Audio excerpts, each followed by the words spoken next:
ಒಂದು ಕಾಲದಲ್ಲಿ ರಾಮಪುರ ಎಂಬ ಸುಂದರವಾದ ಹಳ್ಳಿಯಿತ್ತು.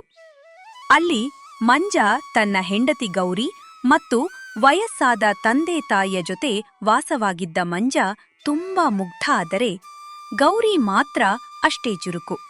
ಚಿಕ್ಕವಳಿದ್ದಾಗಲೇ ತಂದೆ ತಾಯಿಯನ್ನು ಕಳೆದುಕೊಂಡ ಗೌರಿಯನ್ನು ಅವಳ ಅತ್ತೆ ಮಂಜನ ಜೊತೆ ಮದುವೆ ಮಾಡಿದರು. ಮನೆಯ ಜವಾಬ್ದಾರಿಯೆಲ್ಲ ಗೌರಿಯ ಮೇಲಿತ್ತು. ಒಂದು ದಿನ ಗೌರಿ ಮಂಜನಿಗೆ ಒಂದು ಸಲಹೆ ನೀಡಿದಳು. ಕೇಳಿ, ನಮ್ಮ ಹತ್ರ ಇರೋ ಹೊಲದ ಜೊತೆಗೆ 2 ಹಸುಗಳನ್ನು ಯಾಕೆ ತರಬಾರದು? ಸ್ವಲ್ಪ ಹೆಚ್ಚು ಹಣ ತರಬಹುದು. ಸರಿ ಗೌರಿ, ನೀನ್ ಹೇಳಿದ ಹಾಗೆ ಮಾಡೋಣ. ಆದ್ರೆ ಈ ದುಡ್ಡಿನ ಲೆಕ್ಕಾಚಾರ ಎಲ್ಲ ನೀನೇ ನೋಡ್ಕೋಬೇಕು. ಅದಕ್ಕೆ ಚಿಂತೆ ಬೇಡಬಿಡಿ, ಮಾವ ಇದ್ದಾರಲ್ಲ, ಅವರು ಲೆಕ್ಕ ಇಡ್ತಾರೆ. ಹೀಗೆ ಹಸುಗಳನ್ನು ತಂದ ಮೇಲೆ ಅವರ ಜೀವನ ಸ್ವಲ್ಪ ಸುಧಾರಿಸಿತ್ತು. ನಂತರ ಗೌರಿ ಕೋಳಿ ಫಾರಂ ಶುರು ಮಾಡುವ ಬಗ್ಗೆ ಮಾವನ ಹತ್ತಿರ ಕೇಳಿದಳು.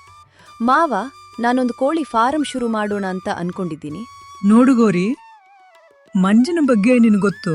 ಅವನಿಗೆ ಸರಿಯಾಗಿ ಲೆಕ್ಕ ಮಾಡೋಕ್ ಬರಲ್ಲ. ನನಗೂ ಈಗ ವಯಸ್ಸಾಗಿದೆ, ಆರೋಗ್ಯ ಸರಿ ಇಲ್ಲ. ನೀನ್ ಮಾಡ್ತೀನಿ ಅಂದ್ರೆ ಮಾಡು, ಆದ್ರೆ ಪೂರ್ತಿ ಜವಾಬ್ದಾರಿ ನಿಂದೆ.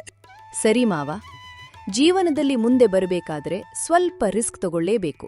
ಹೀಗೆ ಗೌರಿ ಕೋಳಿಗಳನ್ನು ಸಾಕಿ ಮೊಟ್ಟೆ ಮಾರಲು ಶುರು ಮಾಡಿದರು. ಮಂಜನ ಹೊಲದ ಪಕ್ಕದಲ್ಲಿ ಪುಟ್ಟ ಎಂಬ ಸೋಮಾರಿ ಇದ್ದ. ಅವನಿಗೆ ಕೆಲಸ ಮಾಡೋದು ಅಂದ್ರೆ ಅಲಸ್ಯ. ಆದ್ರೆ ಊಟ ಅಂದ್ರೆ ಪಂಚಪ್ರಾಣ. ಯಾರದಾದ್ರೂ ಮದುವೆ ಇದ್ರೆ ಸಾಕು, ಕರೆಯದಿದ್ರೂ ಹೋಗಿ ಹೊಟ್ಟೆ ತುಂಬಾ ಉಂಡು ಬರುತ್ತಿದ್ದ.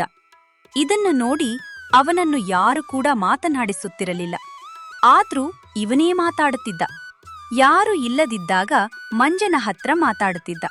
ಅಬ್ಬಾ, ಮಂಜಂಗೆ ಒಳ್ಳೆ ಲಾಟರಿ ಹೊಡೆದಿದೆ. ಹೆಂಡತಿ ಕಷ್ಟಪಟ್ಟು ಕೆಲಸ ಮಾಡ್ತಾಳೆ, ಇವನು ಆರಾಮಾಗಿ ತಿಂದ್ಕೊಂಡಿರ್ತಾನೆ. ನಂಗೂ ಇಂಥ ಅದೃಷ್ಟ ಯಾವಾಗ ಬರ್ತೋ ಏನೋ. ದಿನಗಳು ಕಳೆಯುತ್ತಾ ಹೋದವು.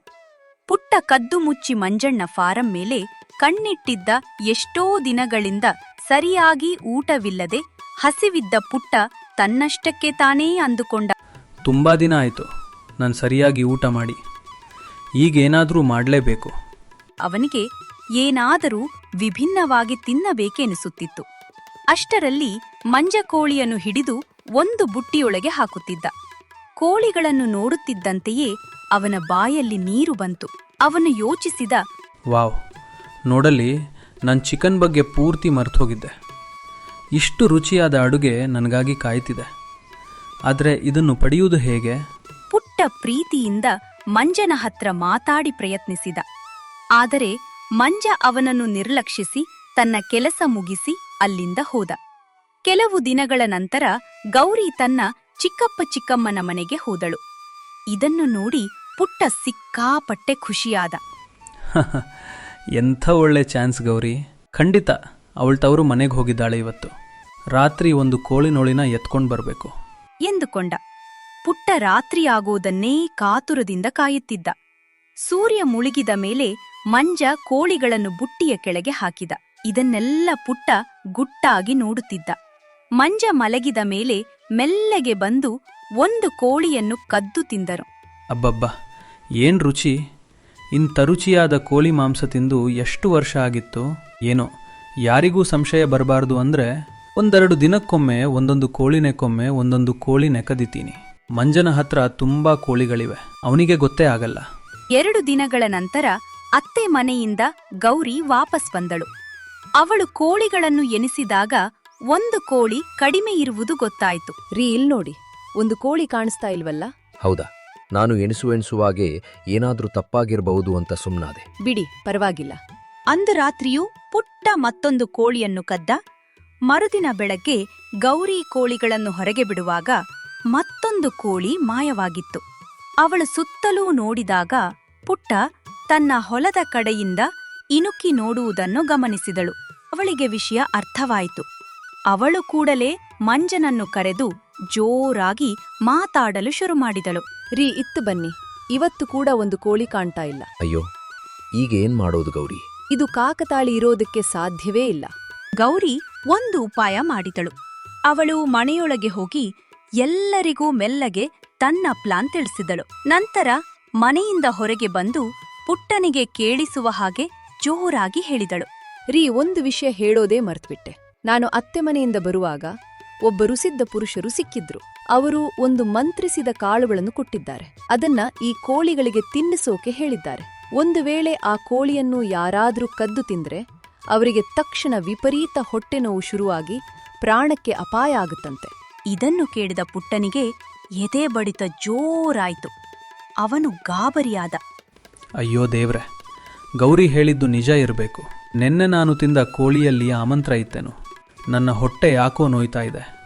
ಏನ್ ಮಾಡ್ಲಿ, ನಾನು ಸತ್ತು ಹೋಗ್ತೀನಿ ಅನ್ನಿಸ್ತಿದೆ. ಪುಟ್ಟ ಗಾಬರಿಯಿಂದ ಅತ್ತಿತ್ತು ಓಡಾಡುವುದನ್ನು ನೋಡಿ ಗೌರಿಗೆ ಅವನು ಕಳ್ಳ ಎಂದು ಖಾತರಿಯಾಯಿತು.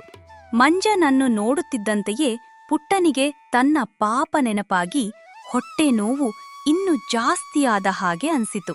ಏನಾಯ್ತು ಪುಟ್ಟ? ಯಾಕೆ ಹೀಗಾಡ್ತಾ ಇದ್ದೀಯಾ? ಆರಾಮಾಗಿದ್ದೀಯಾ? ಅವನು ಜೋರಾಗಿ ಕಿರುಚಿದ. ಅಯ್ಯೋ ಅಣ್ಣ, ನನ್ನ ಹೊಟ್ಟೆ. ಅಷ್ಟರಲ್ಲಿ ಗೌರಿ ಅಲ್ಲಿಗೆ ಬಂದಳು. ಅವನನ್ನು ನೋಡಿದ ತಕ್ಷಣ ಪುಟ್ಟ ಇನ್ನೂ ಹೆದರಿದ. ತಾನು ಸಾಯುವುದು ಖಂಡಿತ ಎಂದು ಭಾವಿಸಿ ಕಾಲು ಹಿಡಿದುಕೊಂಡ. ಅಯ್ಯೋ ಪುಟ್ಟಣ್ಣ, ಈಗಷ್ಟೇ ಚೆನ್ನಾಗಿದ್ರೆ ಏನಾಯ್ತು? ತಾಯಿ, ನನ್ ಕ್ಷಮಿಸಿಬಿಡಿ. ನಿಮ್ಮ ಕೋಳಿಗಳನ್ನು ಕದ್ದಿದ್ದ ನಾನೇ. ನನ್ನ ಉಳಿಸಿ ನನ್ನ ಹೊಟ್ಟೆ ಸೀಲಿ ಹೋಗ್ತಾ ಇದೆ. ಇನ್ಯಾವತ್ತೂ ಈ ಕೆಲಸ ಮಾಡಲ್ಲ. ನನ್ ಬದುಕ್ಸಿ. ಗೌರಿ ಮೆಲ್ಲಗೆ ಮನೆಯೊಳಗೆ ಹೋಗಿ ಒಂದು ಲಡ್ಡು ತಂದು ಪುಟ್ಟನಿಗೆ ಕೊಟ್ಟಳು. ತಗೋಳಿ, ಪುಟ್ಟಣ್ಣ ಈ ಲಡ್ಡುವನ್ನ ಕೂಡ ಆ ಸ್ವಾಮೀಜಿ ಕೊಟ್ಟದ್ದು. ಇದನ್ನ ತಿಂದ್ರೆ ಎಲ್ಲ ನೋವು ವಾಸಿಯಾಗುತ್ತೆ. ಜೊತೆಗೆ ಇದನ್ನು ತಿಂದ ಮೇಲೆ ನೀವು ಕಷ್ಟಪಟ್ಟು ಕೆಲಸ ಮಾಡೋ ಬುದ್ಧಿನೂ ಬರುತ್ತೆ. ಪುಟ್ಟ ಆ ಲಡ್ಡು ತಿಂದ ತಕ್ಷಣ ಅವನಿಗೆ ಸಮಾಧಾನವಾಯಿತು. ಗೌರಿಯ ಬುದ್ಧಿವಂತಿಕೆಯಿಂದ ಪುಟ್ಟನಿಗೆ ತಾನು ಮಾಡಿದ್ದು ತಪ್ಪು ಎಂದು ಅರಿವಾಯಿತು. ಅಂದಿನಿಂದ ಪುಟ್ಟ ಕಳ್ಳತನ ಬಿಟ್ಟು ಕಷ್ಟಪಟ್ಟು ಕೆಲಸ ಮಾಡಿ ಹೊಟ್ಟೆ ತುಂಬಿಸಿಕೊಳ್ಳಲು ಶುರುಮಾಡಿದ ಗೌರಿ. ಮಂಜು ಮತ್ತು ಅತ್ತೆ ಮಾವ ಸುಖವಾಗಿ ಬಾಳಿದರು.